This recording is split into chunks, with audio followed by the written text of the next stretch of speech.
നമസ്കാരം, ഞാൻ doctor Unnikrishnan, consultant emergency physician and diabetologist, Sankar's hospital, Kollam. ഞാൻ നിങ്ങളോട് ഇന്ന് ഡയബറ്റീസിനെ കുറിച്ച് ഉള്ള കുറച്ച് ഇമ്പോർട്ടൻ്റ് ആയിട്ടുള്ള കാര്യങ്ങളാണ് നിങ്ങളോട് എക്സ്പ്ലെയിൻ ചെയ്യുന്നത്. അപ്പം എന്താണ് ഡയബറ്റീസ്?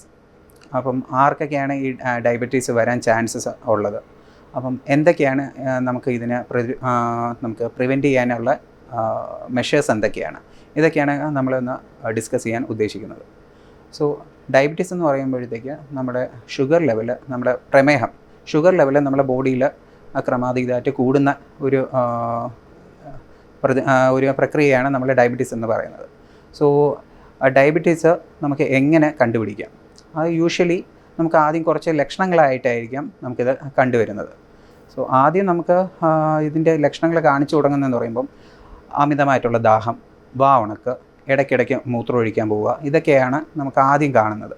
പിന്നെ ചിലവർക്ക് ഇത് അമിതമായിട്ട് മൂത്രത്തിൽ കൂടെ ഇങ്ങനെ പതയായിട്ട് പോകുന്നത് നമുക്ക് കാണിച്ചു വരാറുണ്ട്. സോ ഇതൊക്കെയാണ് നമ്മൾ ഡയബറ്റീസിന് ലക്ഷണങ്ങളായിട്ട് ഇനിഷ്യൽ സ്റ്റേജിൽ കാണിക്കുന്നത്. സോ അത് എങ്ങനെ നമുക്കിത് തിരിച്ചറിയാം? അപ്പോൾ ആദ്യം നമ്മൾ നോക്കുന്നതെന്ന് പറയുമ്പോൾ നമ്മളെ ബ്ലഡ് ഷുഗർ ലെവലാണ്. സോ ബ്ലഡ് ഷുഗർ ലെവൽ നമുക്കൊരു രണ്ടായിട്ട് നമുക്ക് തിരിക്കാം. ഒന്ന് ഫാസ്റ്റിംഗ് ബ്ലഡ് ഷുഗർ, രണ്ടാമത്തേത് PPBS എന്ന് പറയും. ആഹാരത്തിന് ശേഷം 1.5 മണിക്കൂറിനും 2 മണിക്കൂറിനും ഇടയ്ക്കിടയ്ക്കുന്ന sugar level. So fasting blood sugar നമുക്ക് എപ്പോഴും ഒരു 70നും 110നും ഇടയ്ക്കായിരിക്കണം.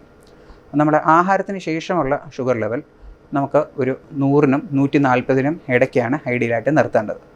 പിന്നെ ഇതിൻ്റെ കൂടെ നമ്മൾ ഷുഗർ ഉണ്ടോ ഇല്ലയോ എന്ന് നമ്മൾ കണ്ടുപിടിക്കേണ്ട ഒരു ടെസ്റ്റാണ് HbA1c എന്ന് പറയുന്നത്. അപ്പോൾ അതിൻ്റെ ലെവൽസ് എങ്ങനെ ആയിരിക്കണമെന്നൊന്ന് പറഞ്ഞുതരാം. നമ്മൾ ബിലോ ഒരു 6ലാണ് നമുക്ക് നിർത്തേണ്ടത്, ഈ ഡയബറ്റിക് ഇല്ല എന്ന് ഉറപ്പ് വരുത്തുന്നത്. 6നും 6.5നും ഇടയ്ക്കുള്ളത് നമ്മളൊരു പ്രീ ഡയബറ്റിക് സ്റ്റേജ് എന്നുള്ളതാണ്.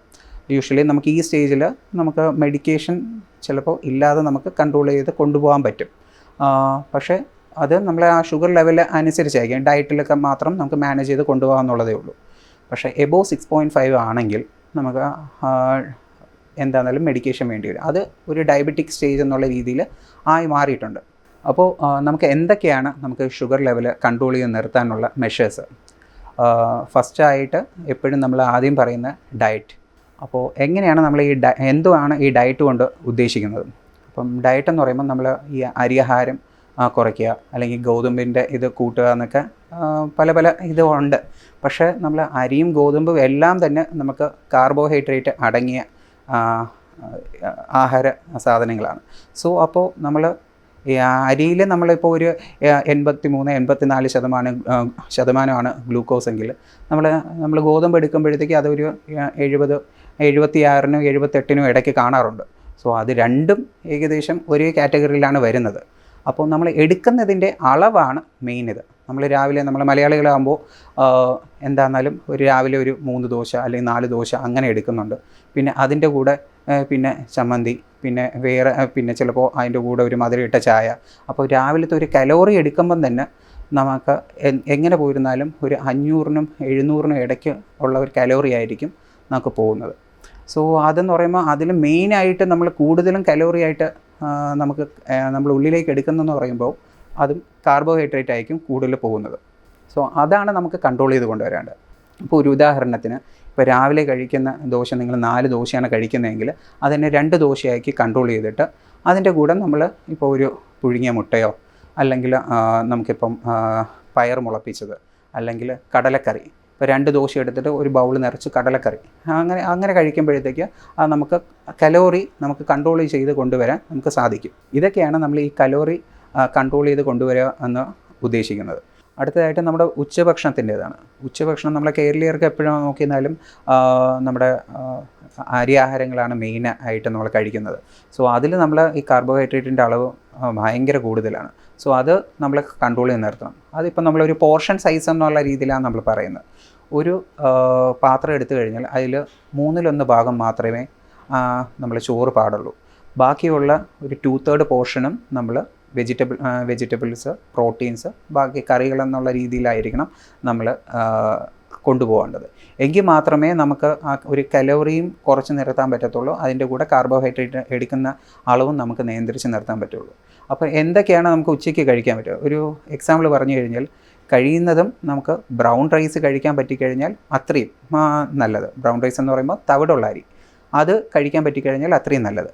പിന്നെ അതിൻ്റെ കൂടെ തന്നെ നമ്മളെപ്പോഴും ഒരു ചോറ് കഴിക്കുന്നതിന് മുന്നേ ഒരു സലാഡ് എന്തെങ്കിലും കഴിക്കാൻ പറ്റിക്കഴിഞ്ഞാൽ അത്രയും നല്ലത്. ഉദാഹരണത്തിന് ഇപ്പം നമ്മൾ സലാഡ് വെള്ളരി, അല്ലെങ്കിൽ ഇപ്പം ക്യാരറ്റ്, അല്ലെങ്കിൽ അങ്ങനെയുള്ള എന്തെങ്കിലും ഒന്ന് കട്ട് ചെയ്ത് ആദ്യം അത് കഴിച്ചതിന് ശേഷം അപ്പോൾ നമ്മളൊരു വയറ് ഓൾമോസ്റ്റ് ചെറിയൊരു രീതിയിലൊന്ന് ഫില്ലിംഗ് ആയി തുടങ്ങും.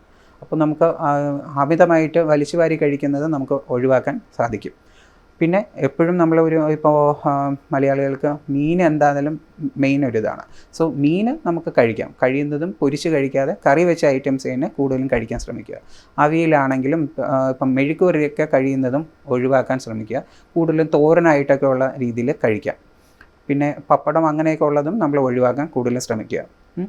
പിന്നെ ഈ ആഹാരം കഴിഞ്ഞതിന് ശേഷം മിക്കവരും ഈ മധുരം കഴിക്കുന്ന ആൾക്കാർ കൂടുതലാണ്. അതൊരു എക്സ്ട്രാ കലോറിയും കൂടെയാണ് നമ്മുടെ ഉള്ളിലേക്ക് പോകുന്നത്. അതും നമുക്കിപ്പോൾ ഒരു ഉച്ചയ്ക്ക് ഒരു മീൽ തന്നെ നമ്മൾ എങ്ങനെ പോയിരുന്നാലും ഒരു 450-നും ഒരു 700 കലോറിക്ക് ഇടയ്ക്ക് വരുന്നുണ്ട്. അതിപ്പം അതിൻ്റെ കൂടെ നമ്മളിപ്പോൾ ഒരു ഐസ്ക്രീമോ അല്ലെങ്കിൽ ഗുലാബ് ജാമുനോ അല്ലെങ്കിൽ എന്തെങ്കിലും സ്വീറ്റ്സ് കഴിക്കുമ്പോഴത്തേക്ക് വീണ്ടും കലോറി നമുക്കൊരു 300-400 കലോറി വീണ്ടും ഒറ്റയടിക്ക് അങ്ങ് കയറുകയാണ്. അപ്പോൾ നമ്മൾ ഒരു ദിവസത്തേക്കുള്ള ടോട്ടൽ കലോറി നോക്കുമ്പോഴത്തേക്ക് അത് നല്ല രീതിയിൽ വ്യത്യാസം വരും. സോ അങ്ങനെയുള്ള മധുര ഐറ്റംസ് നമ്മൾ കഴിയുന്നതും അവോയ്ഡ് ചെയ്യുക. നൈറ്റ് ഡിന്നറിലേക്ക് വന്നു കഴിഞ്ഞാൽ നമ്മളെപ്പോഴും പറയുന്നത് ഒരു 6-നും ഒരു 7:30-ക്കും ഇടയ്ക്ക് ഡിന്നർ കഴിക്കുക എന്നുള്ളതാണ്. കഴിയുന്നതും ലേറ്റായിട്ട് ഡിന്നർ കഴിക്കാതിരിക്കുക. നമ്മളെ മെറ്റബോളിസം നമ്മൾക്ക് എപ്പോഴും സ്ട്രോങ് ആയി നിൽക്കുന്നത് നമ്മൾ ആക്റ്റീവായി നിൽക്കുന്ന സമയത്താണ്. അപ്പോൾ നമ്മൾ കഴിക്കുന്ന ഭക്ഷണം അത് ദഹിക്കാനും എല്ലാത്തിനും നമ്മൾ ആക്റ്റീവായിരിക്കുന്ന സമയത്തായിരിക്കും കൂടുതൽ പറ്റുന്നത്. സോ അതുകൊണ്ടാണ് നമ്മൾ കിടക്കുന്നതിന് ഒരു 2 മണിക്കൂറിന് മുന്നേ എങ്കിലും നമ്മൾ ആഹാരം കഴിക്കണമെന്ന് പറയുന്നത്. സോ അതൊക്കെയാണ് നമ്മൾ മെയിനായിട്ട് നോക്കാണ്ട്. നൈറ്റ് ആണെങ്കിൽ എപ്പോഴും നമ്മൾ ഡിന്നർ കഴിയുന്നതും ഒരു ലഘുവായിട്ട് തന്നെ നമ്മൾ വയ്ക്കാൻ ശ്രമിക്കണം. ഒരു രാത്രിയാണെങ്കിലും ഇപ്പോൾ ഒരു കപ്പും ചെറിയൊരു ബൗൾ ഓട്സോ അല്ലെങ്കിൽ അതിൻ്റെ കൂടെ വെജിറ്റബിൾസ് അങ്ങനെ എന്തെങ്കിലും കഴിക്കാം. അല്ലെങ്കിൽ ഒരു 2 ചപ്പാത്തി, പിന്നെ എന്തെങ്കിലും ചെറിയ രീതിയിൽ കറി, അങ്ങനെ എന്തെങ്കിലുമൊക്കെ കഴിക്കാൻ ശ്രമിക്കണം.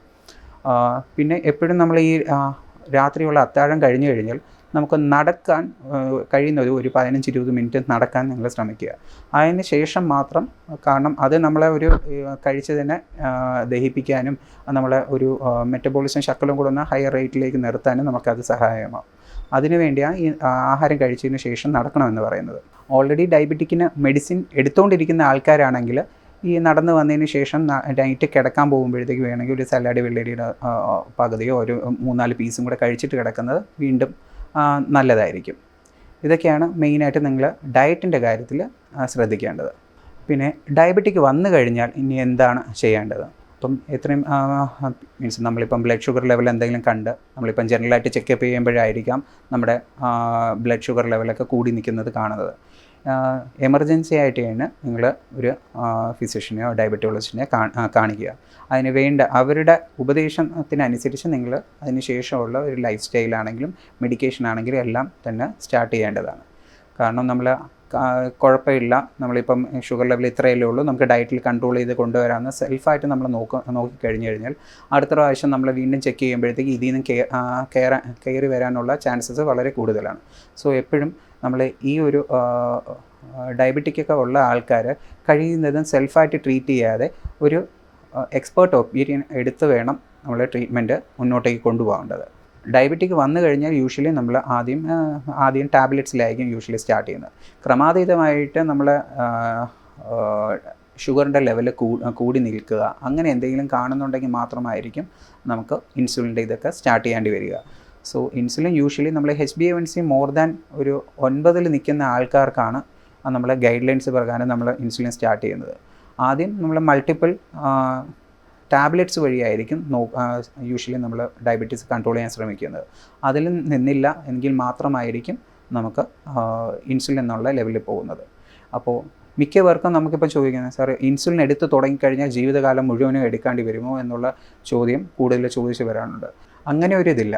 നമുക്ക് ഇൻസുലിൻ എടുത്ത് തുടങ്ങിയാലും നമ്മുടെ ഷുഗർ ലെവൽ അണ്ടർ കൺട്രോൾ ആയി കൊണ്ടുവരികയാണെങ്കിൽ നമുക്ക് അതിനെ പതിയെ ടേപ്പർ ചെയ്ത് നമുക്ക് ടാബ്ലറ്റിലേക്ക് തിരിച്ചു കൊണ്ടുവരാൻ സാധിക്കുന്നതാണ്. ഐഡിയലി എപ്പോഴും നമുക്ക് ഇൻസുലിൻ എടുക്കുന്നതാണ് ഏറ്റവും നല്ലത്. പക്ഷേ ഓരോരുത്തർക്കും ഈ ഇഞ്ചക്ഷൻ എടുക്കണം, അതിൻ്റെ കുത്തുകൊള്ളുന്ന വേദന എന്നൊക്കെ ഉള്ള രീതിയിൽ വരുമ്പോഴത്തേക്കാണ് മിക്കവരും ഇൻസുലിൻ്റെ ഇത് മടിക്കുന്നത്. ഇപ്പോൾ പഴയ രീതിയിലും അല്ല. ഇപ്പം പണ്ടാണെങ്കിൽ സൂചിയിൽ നിറച്ച് നമുക്ക് ഇഞ്ചക്ഷനായിട്ടൊക്കെ എടുക്കേണ്ടി വരും. പക്ഷേ ഇപ്പോൾ അങ്ങനെയല്ല. ഇപ്പം നമുക്ക് ചെറിയ പെൻ രൂപത്തിലുള്ള ഇത് വരുന്നുണ്ട്. വലിയ ഓൾമോസ്റ്റ് പെയിൻലെസ് ആയിട്ടുള്ള രീതിയിൽ നമുക്ക് ഇൻസുലിനൊക്കെ എടുക്കാനുള്ള ന്യൂവർ ഫെസിലിറ്റീസ് ഉണ്ട്. സോ അതുകൊണ്ട് നിങ്ങൾക്ക് ഇൻസുലിൻ എടുക്കുന്നതും ഇപ്പം അത്ര ഒരു പേടിക്കേണ്ട എന്നുള്ള രീതിയിലേക്ക് വന്നിട്ടുണ്ട്. ഇതൊക്കെയാണ് നമ്മൾ മെയിനായിട്ട് നമുക്ക് നോക്കാനുള്ളത്. 2024 WHO ഡയബറ്റിക് തീം എന്ന് പറയുന്നത് ബ്രേക്കിംഗ് ബാരിയേഴ്സ് ബ്രിഡ്ജിങ് ഗ്യാപ്സ് എന്നാണ്. എല്ലാവർക്കും നല്ലൊരു ആരോഗ്യം ആശംസിക്കുന്നു.